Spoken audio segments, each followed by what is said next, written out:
இசக்கி அம்மன் ஆலயம் வந்து இங்க சென்னையில பார்க்கும்போது, உங்களுடைய கோவில் வந்து இந்த மதுரவாயல் பிரிட்ஜ தாண்டுறவங்க எல்லார் கண்லயும் வந்து திருநெல்வேலியுடைய அந்த எண்ணங்கள் தான் வரும். இந்த சாலையில போம்போது. அப்படிப்பட்ட இந்த ஆலயத்துல வரும்போது எனக்கு இங்க பார்க்கும்போது, இந்த ஆடி திருவிழா நெறைய கூட்டங்கள்லாம் பார்க்க முடியுது. அத சொல்லுங்க. இந்த இசக்கி அம்மன் இந்த இடத்துல வருவதற்கான காரணம் என்ன? அதாவது இசக்கியம்மன் வந்து தமிழ்நாட்டில் ம், தென் மாவட்டங்களில் ம், தூத்துக்குடி, கன்னியாகுமரி, நாகர்கோவில் போன்ற தென் மாவட்டங்களில் இசக்கியம்மன் வழிபாடு மிகச் சிறந்ததாக ம், நடைபெற்றுக் கொண்டிருந்தது. ம், இங்கே வந்து முதலில் வெற்றி விநாயகர் ஆலயம் மட்டும் ம், நாங்கள் நிறுவினோம். ம், பின்னர் ஊர் பொதுமக்களின் வேண்டுகோளுக்கிணங்க ஏதாவது ஒரு அம்மன் ஆலயம் வைக்க வேண்டும் என்று ம், பொதுமக்கள் கோரியதன் பேரில் எனது கனவில் இந்த இசக்கியம்மன் தோன்றி இங்கு நிறுவ அதற்கான ஏற்பாடுகள் நடைபெற்றது. பொதுமக்களின் வேண்டுகோளுக்கிணங்க இங்கு சென்னையில் இசக்கியம்மன் இல்லை, நம்ம எல்லாரும் இசக்கியம்மனை கொண்டு வந்து வழிபடலாம் என்ற நோக்கத்துடன் இங்கே தமிழர்கள் தென் மாவட்ட மக்கள் சென்னையில் நிறைய பேர் இருக்கிறதுனால இந்த மக்களுக்கு இது வாய்ப்பாக அமையும் என்ற காரணத்தினாலும் இங்கே இசக்கியம்மன் நிறுவப்பட்டுள்ளது. ம், இந்த இசக்கியம்மன் வந்து கன்னியாகுமரி மாவட்டம் முப்பந்தலில் உள்ள இசக்கியம்மன் கோவிலிருந்து பிடிமண் எடுத்து வந்து இங்கே நிறுவப்பட்டுள்ளது. தூத்துக்குடி வஉசி கல்லூரி அருகில் இருக்கின்ற வேம்படி இசக்கியம்மனின் உருவ அமைப்பில் இந்த சிலை நிறுவப்பட்டு வழிபாடு நடைபெற்றுக் கொண்டிருக்கிறது. இந்த ஆடி திருவிழா எத்தனை நாட்கள் நடக்கும்? எந்த மாதிரி நடக்குது? இந்த ஆடி திருவிழா வந்து 3 நாட்கள் நடைபெறும். ம், ஆடி மாதத்தின் 2வது வெள்ளி, சனி, ஞாயிறு ஆகிய 3 நாட்கள் நடைபெறும். முதல் நாள் வெள்ளிக்கிழமை சைவ சித்தாந்த நெறிப்படி யாகசாலை பூஜை நடைபெற்று தெய்வங்களுக்கு அபிஷேக ஆராதனைகள் நிறைவேற்று மதியம் 12 மணிக்கு சிறப்பு பூஜை நடைபெறும். தென் மாவட்டங்களில் கோவில் கொடை என்று அதை சொல்வார்கள். இந்த கோவில் மதிய கொடை என்றும் சொல்வார்கள். மாலை பொங்கல் வைத்தல், மாவிளக்கு போடுதல் மற்றும் அம்மனுக்கு வேண்டுதல் நிறைவேற்றம் செய்வார்கள். மாலை தமிழ் சார்ந்த தமிழ் பண்பாடு கலாச்சாரம் சார்ந்த பரதநாட்டியம், கும்மி ஆட்டம், கோலாட்டம் போன்ற பரதநாட்டியம் போன்ற பல்வேறு தமிழ் சார்ந்த நிகழ்ச்சிகள் நடைபெறும். இந்த கோவிலில் சிறப்பம்சமாக நமது அம்மன் சுற்றி பிரகாரங்களில் திருவள்ளுவருக்கு சிலையும், ஔவையாருக்கு சிலையும், முருகருக்கு சிலையும் வைத்து வழிபடுகின்றோம். நமது முன்னோர்கள் தமிழை போற்றி வளர்த்தார்கள். அந்த வழியில் நாமும் இந்த தமிழ் சார்ந்த இந்த நிகழ்ச்சியை கொண்டு செல்ல வேண்டும் என்ற நோக்கத்துடன் இங்கே நிறுவப்பட்டு வழிபாடு நடத்தப்படுகிறது. இசக்கி அம்மன் வந்து தென் மாவட்டங்களில் தான் பார்க்க முடியுது. ஒரு சமூகத்தினர் மட்டும்தான் இப்போ நாடார் சமூகத்தினர் வழிபடக்கூடிய தெய்வம் அது. இப்போ இங்கே வரும்போது பார்த்தீங்கன்னா ஒரு சமூகம் சேர்ந்து வராங்கன்னா இல்லை எல்லாருமே வராங்க? பொது வழிபாடாக ஏற்றுக்கொள்ளப்பட்டுள்ளது. எல்லா சமூக மக்களுக்கும் இந்த இசக்கியம்மன் குலதெய்வமாக இருக்கின்றாள். தென் மாவட்டங்களில் பல்வேறு சமூக பிரிவுகள் இருந்தாலும் பல்வேறு சமூக பிரிவுகளில் உள்ள மக்களுக்கும் இந்த இசக்கியம்மன் குலதெய்வமாக இருக்கிறாள். அதாவது நம்ம முன்னோர்கள் பழையோல், ஒற்றவை போன்ற ஆதி தெய்வ வழிபாட்டு முறையிலிருந்து இந்த இசக்கியம்மன் வழிபாடு நடைபெற்றுக் கொண்டிருக்கிறது. அதாவது இசக்கியம்மன் என்ற பெயர் ஒரு பொதுவான பெயர். ஆனால் ஒவ்வொரு கிராம சூழ்நிலைக்கு ஏற்பவும், சமூக சூழ்நிலைக்கு ஏற்ப, பொருளாதார வளர்ச்சிக்கு ஏற்ப இந்த இசக்கியம்மன் வழிபாடு சிறப்பு நிலை அடைந்து தற்பொழுது ஒரு சிறு தெய்வ வழிபாட்டிலிருந்து பெருந்தெய்வ வழிபாடாக இந்த இசக்கியம்மன் வழிபாடு மாறி இருக்கிறது. எனவே இது ஒரு சமூகத்துக்கு சார்ந்த தெய்வம் என்று யாரும் சொல்ல முடியாத அளவிற்கு ஒரு பொது தெய்வ பெருந்தெய்வ வழிபாடாக நடைபெற்றுக் கொண்டிருக்கிறது. பொதுவாக இசக்கி அம்மனை பத்தி நிறைய பேருக்கு வந்து தெரியாத ஒரு விஷயம், அவங்க வந்து குழந்தையோட இருக்காங்க.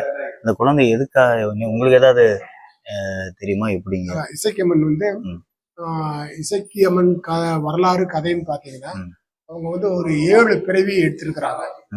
7 பிறவியிலும் ஒவ்வொரு பிறவியிலும் ஒவ்வொரு நோக்கங்களுக்காக எடுக்கப்பட்டுள்ளது.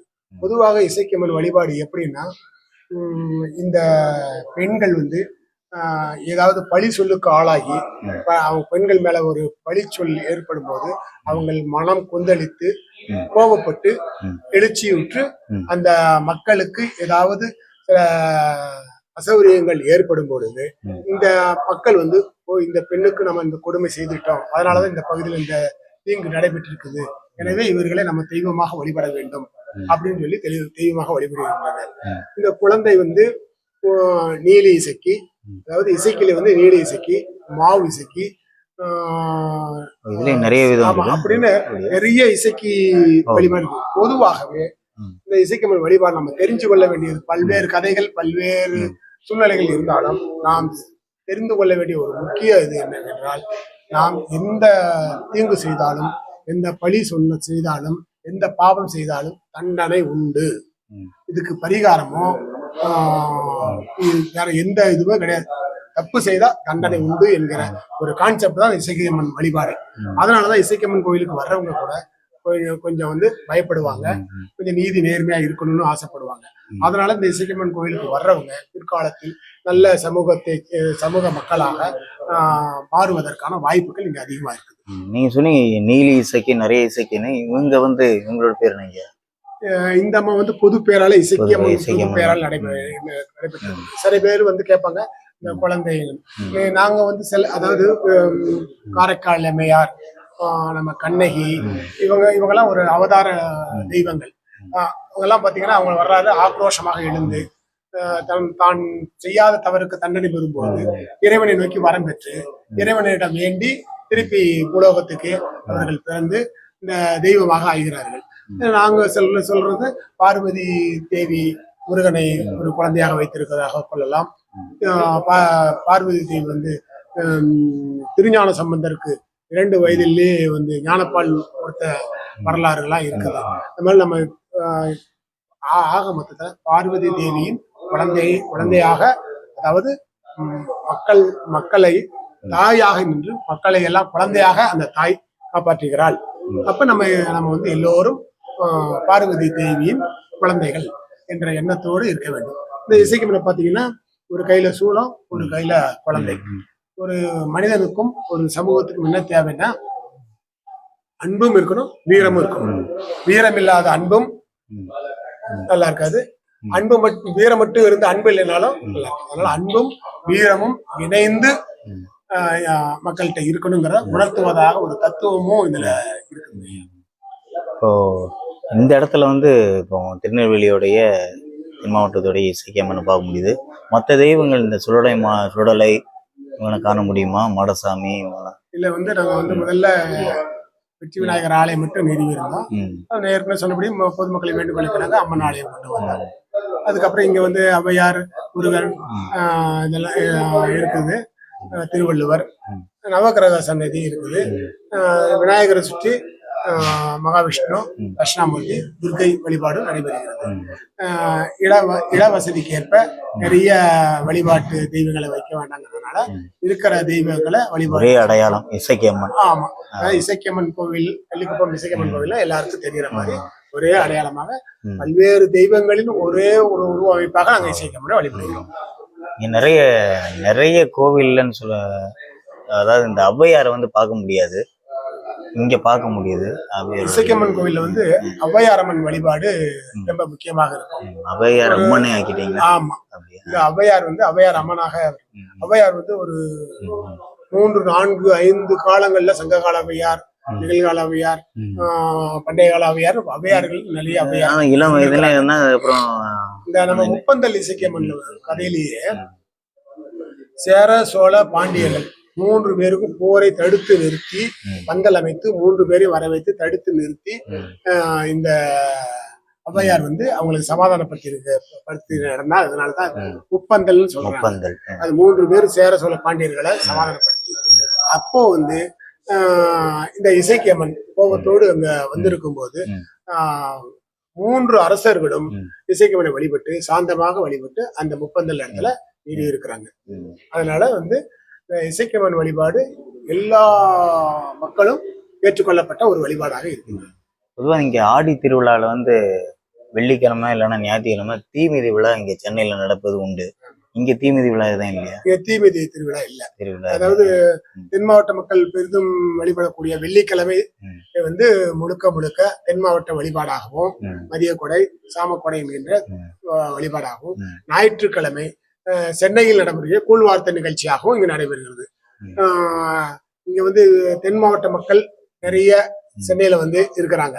அப்போ அவர்களுக்கு ஒரு இந்த நம்ம ஊருக்கு போன ஒரு அனுபவத்தையும் ஊருக்கு போன ஒரு சூழ்நிலையும் உருவாக்குவதற்காக வெள்ளிக்கிழமை முழுக்க முழுக்க தென் தமிழக வழிபாடாகவும், ஞாயிற்றுக்கிழமை இந்த சென்னை முறைப்படி கரகம் எடுத்தல், பால்குடம் எடுத்தல் மற்றும் கூழ்வார்த்தல் நிகழ்ச்சியாகவும் நடைபெறுகிறது.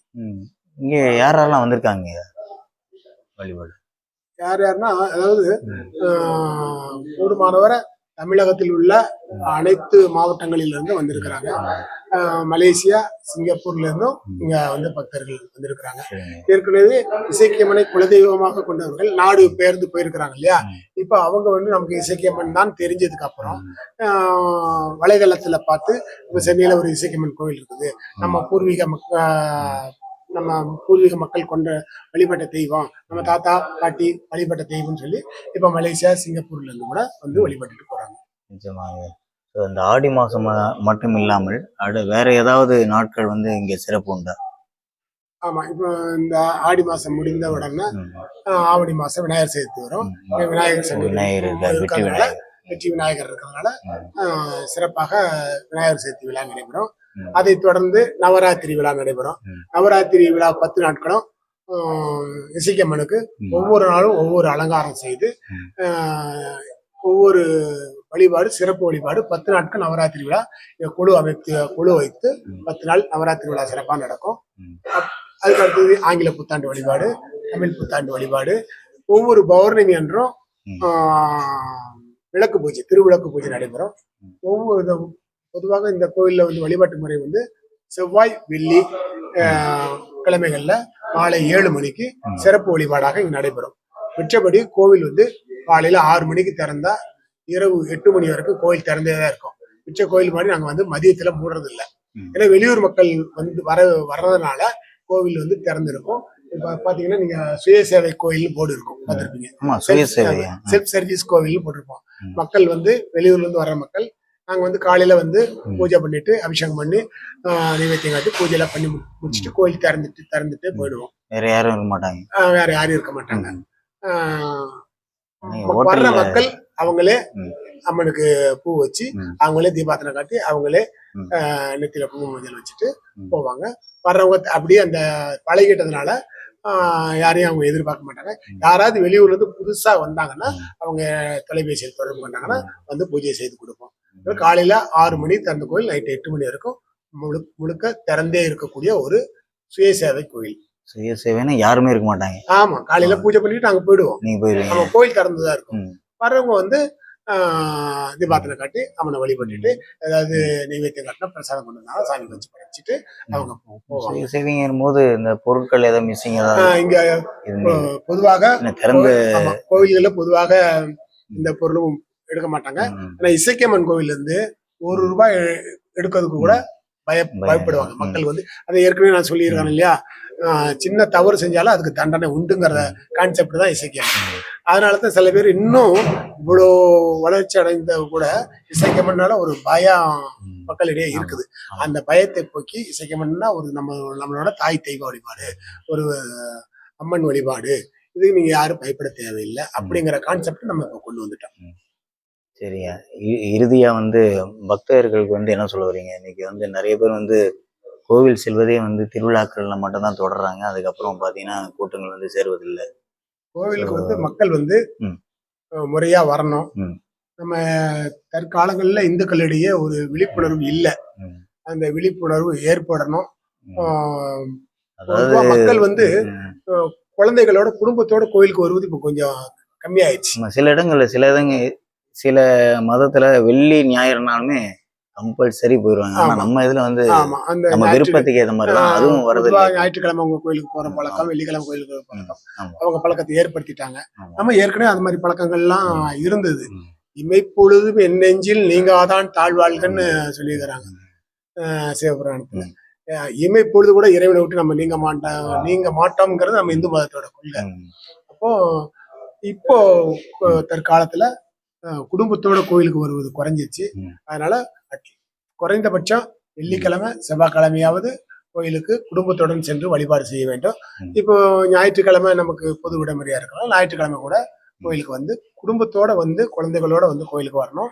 கோவில் நடைபெறக்கூடிய சிறப்பு பூஜைகள் மற்றும் இந்த மாதிரி திருவிழாக்கள் எல்லாம் எல்லாரும் கலந்து கொண்டு அந்த ஆன்மீக பாதையை நம்ம தேர்ந்தெடுக்கணும். இந்த இடத்துக்கு வரணும்னா இப்போ சர்வீஸ் ரோட பார்க்க முடியுது, அந்த மெயின் ரோடு அந்த மதுரவாயில் பிரிட்ஜ்ல இருந்து வரணும்னா எப்படி வரணும்? இங்க உள்ள வரணும்னா எப்படி வரணும்?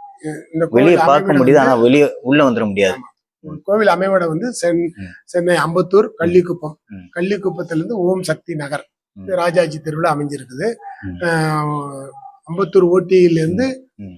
செங்குன்றம் போற நெடுஞ்சாலையில வந்து கள்ளிக்குப்பம் கோவில் ஸ்டாப்பிங்ல இறங்கணும்னா 1 கிலோமீட்டர் தூரத்துல இது இருக்குது. ட்ரெயின்ல வரும்போது பற்றவாக்கம் ரயில்வே ஸ்டேஷன்ல இருந்து 1.5 கிலோமீட்டர் தூரத்துல இருக்குது. ட்ரெயின்ல வந்தா பற்றவாக்கத்து மூலமா வரணும், பஸ்ல வந்தா கள்ளிக்குப்பத்துல இருந்து இறங்கி வரலாம். நிச்சயமாங்க. ரொம்ப ரொம்ப நன்றிங்க. தொடரட்டும் உங்களுடைய சேவை. இசைக்கம்மனுடைய அருள் எல்லாருக்கும் வழங்க வேண்டும். மிக்க நன்றிங்க. மீண்டும் அடுத்த நிகழ்ச்சியில் சந்திப்போம். இது உங்கள் ஸ்பீக் ஜெயகர்.